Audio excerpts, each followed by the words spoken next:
Ahora sí, seguimos bailando, gozando, mis paisanos. ¡Manos arriba! ¡Con las manos arriba! ¡Con las manos arriba! A bailar, a brindar y a gozar, se ha dicho. Siempre conmigo, Lorcita de Sucre. ¡Eso! ¿Cuánto cuestas? ¿Cuánto vales? Amor mío. ¿Cuánto cuestas? ¿Cuánto vales?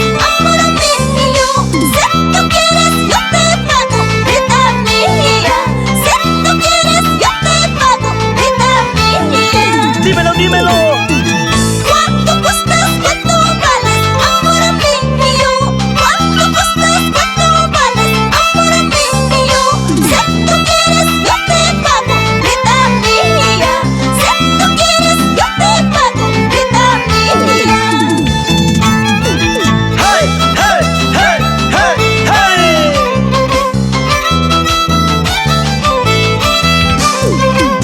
Y bailando están los amigos de Apurímac, la gente de Ayacucho, Huancavelica y todo el Perú.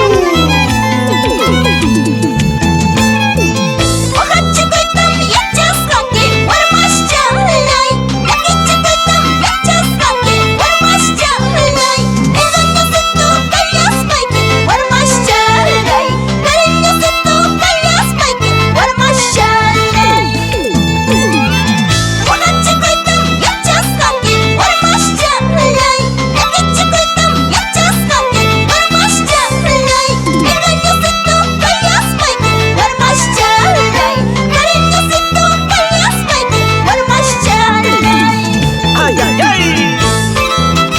Y ese pasito, hey, hey, y ese pasito, hey, hey, y ese pasito, hey, hey. Y movidito, bien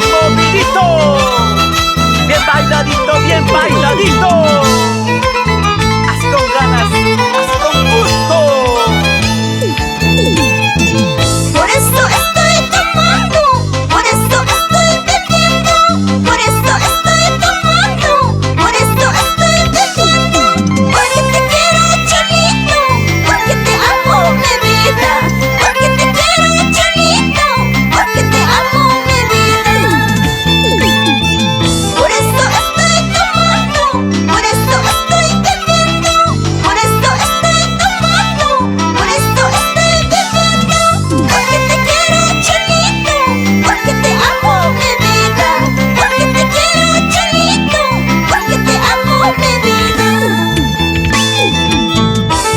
Y llegó la familia Cardolí. Vamos, Eliseo, para mi tocayo Edgar Cardolí y esposa. Zapateadito, zapateadito, zapateadito. Gánale, gánale, gánale, gánale. Así bailamos y gozamos con la nueva marca del arpa y violín, Lorcita de Sucre. Siempre en tu corazón, Perú, Perú, Perú.